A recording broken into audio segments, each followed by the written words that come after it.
जोंनि हायावनो दाउ अमाफोर बायदि जुदि बुथार जायोब्ला बे सहायथाव नङा। खुलुमबाय स्टुडिअ दं आङो राकेश रामसियार। बे समाव दुलाराय बर' फरायसा आफादनि आफादगिरि दिपेन बर' बिथाङा जे जानाय जाथायखौ लानानै एबा कारिगाव जानाय जाथायखौ लानानै गोख्रों भाबै बाथ्रा बुंनायखौ नुनो मोनदों। बे समाव बिथां देबसुनि आफादगिरि दिपेन बर' बिथाङा बुंथिदों जे जोंनिनो जुदि हायावनो खास्रि बिस्रि दाउ अमाफोर बायदि जुदि बुथार जानो गोनां जुदि जायोब्ला बे सहायथाव नङा होननानै बाथ्रा बुंथिदों एबसुनि आफादगिरि दिपेन बर' बिथाङा। बे जायगाया जोंनि जोनोमनि अधिकारनि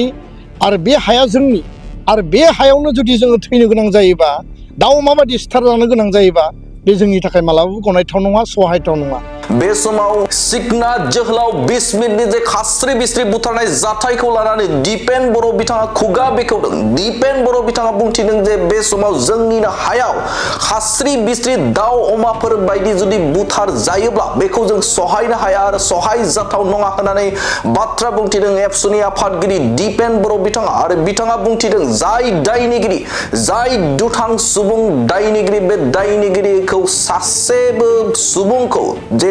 बे समाव साजानिफ्राय खारग'नो मोननाय नङा होननानै बाथ्रा बुंथिदों एबसुनि आफादगिरि दिपेन बर' बिथाङा। जेसेबां सुबुङा जरित दङ, जायफोरखौ भिडिअ नुदों, जिखिनि भाषाफोरखौ बाहायदों, बिथांमोनखौ गोख्रैयै एरेस्ट खालामनानै बिथांमोनखौ आयेननि गन्डिनि गेजेराव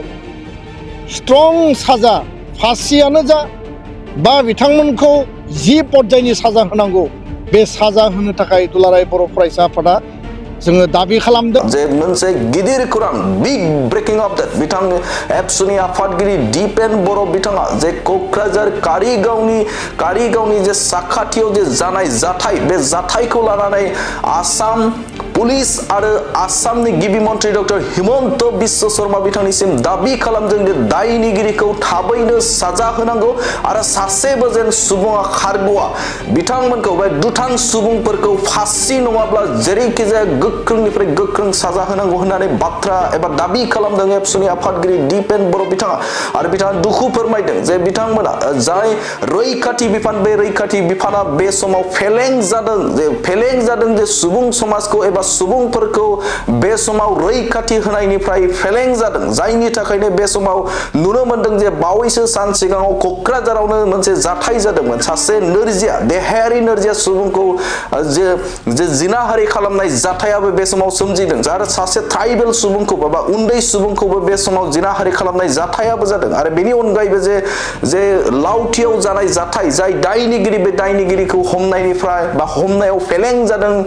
बे समाव रैखाथि बिफाना होननानै बाथ्रा बुंदों एबसुनि आफादगिरि दिपेन बर' बिथाङा। आरो बे समाव गोख्रों बाथ्राजों दाबि खालामदों जे जानाय जाथाय एबा सासे दाय गैयै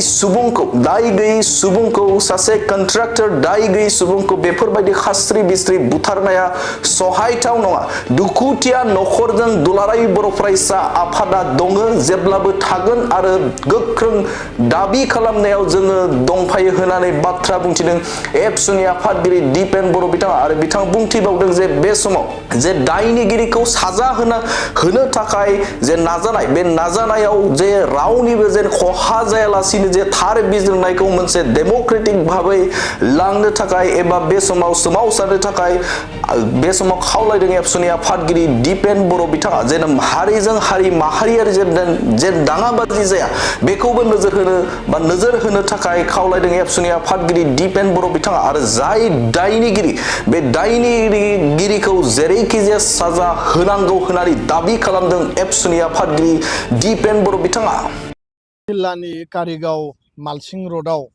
मोनसे खास्रि बिस्रि जाथाय जानानै थाङो आरो मोनानि समाव जानाय बे जाथायाव जोङो भिडिअआव एक्सक्लुसिभलि जों नुदों जे माखासे आयेन सिमफायनानै आरो कुनु आयेनखौ मानियालासिनो साथाम सुबुं जोंनि मिथिनायाव स्करपिय' गारिजों बे लामाजों फैबाय थादोंमोन। आरो बे बाथ्राखौबो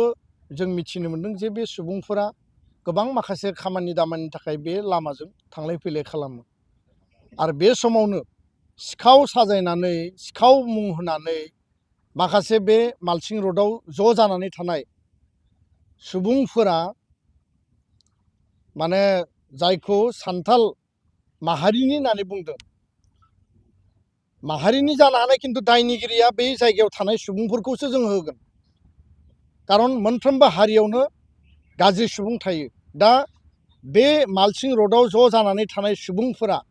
सिखना जोहोलाव जाय राजा बिस्मित माने 30सो बैसोनि बिथांखौ गारिखौ लाखिनानै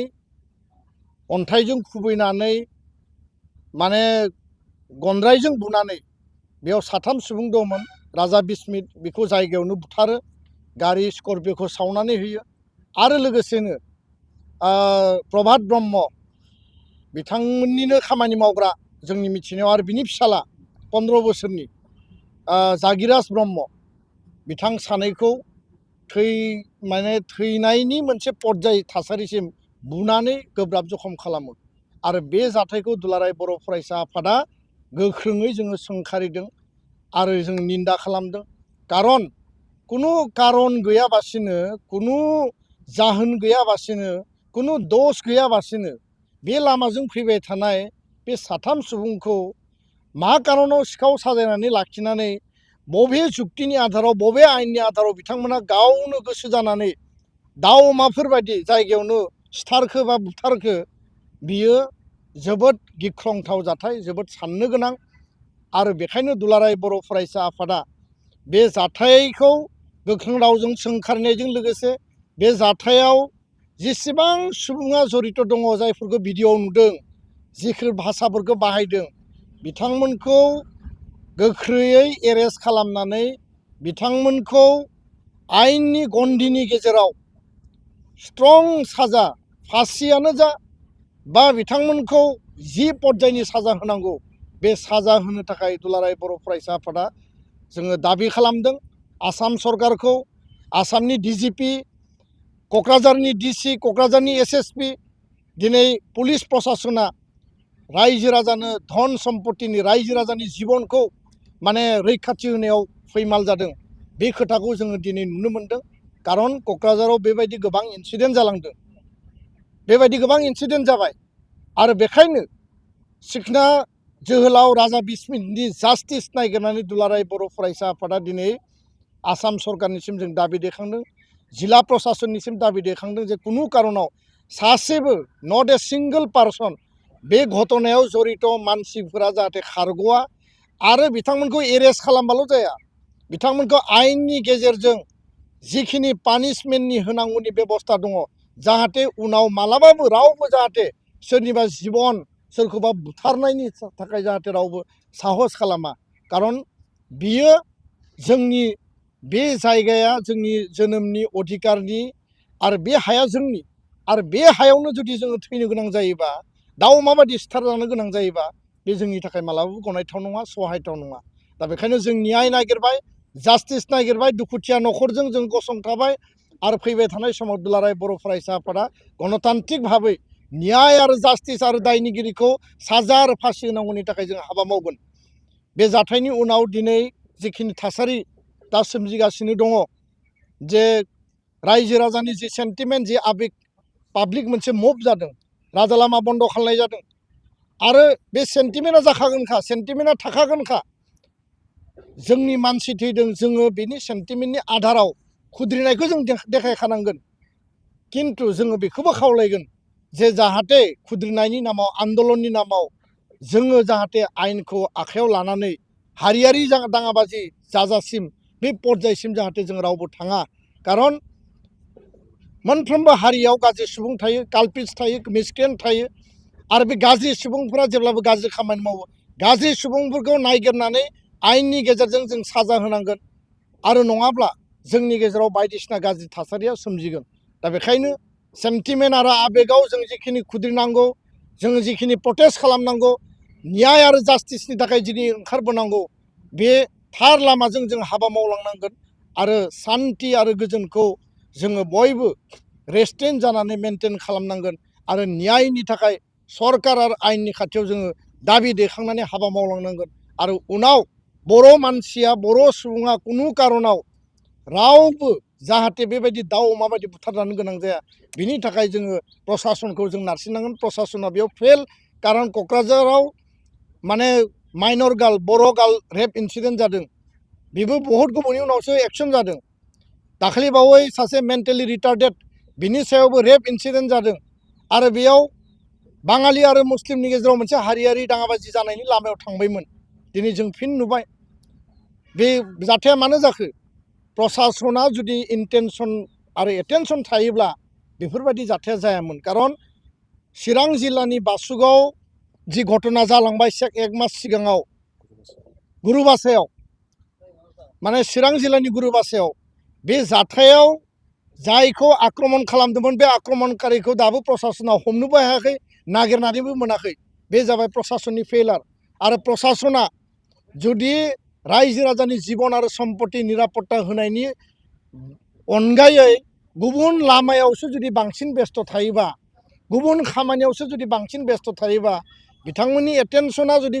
बे माने गाज्रि खामानिथिंसो जुदि बांसिन एटेनसन थायोबा मा बाथ्राखौ बुंनो नागिरदों नोंथांमोना बुजिगोन जे दिनै जों नुदों जे प्रसासन पुलिस प्रसासन असि आइसि एसएसपि जाय जाया मानो बिथांमोननि एटेनसन आरो इन्टेनसना दिनै बेलेगथिंसो थांगासिनो दङ रायजोनि बे दुखु दाहा रायजोनि निरापत्ता जिबन आरो माने सम्पतिनि निरापत्ता होनायाव बिसोरो मुथे गोसो होआ पाब्लिक फ्रेन्डलि माने पिपल्स फ्रेन्डलि पुलिस प्रसासननि खोथा बुङो किन्तु रायजो राजानि गेजेराव थांनानै दिनै बै प्रसासनिक माने बिसयाफोरा बे अफिसारफ्रा खामानि मावनायखौ जों नुवाखै दा बेखायनो नैबे जाथायजों जिखिनि दा थासारि जादों जों बयबो रेस्ट्रेन्ट जानानै जों आवगायनांगोन आरो जोंनि सेन्टिमेन्टखौ देखायनांगोन दाबिखौ लाखिनांगोन आन्दलना जागोन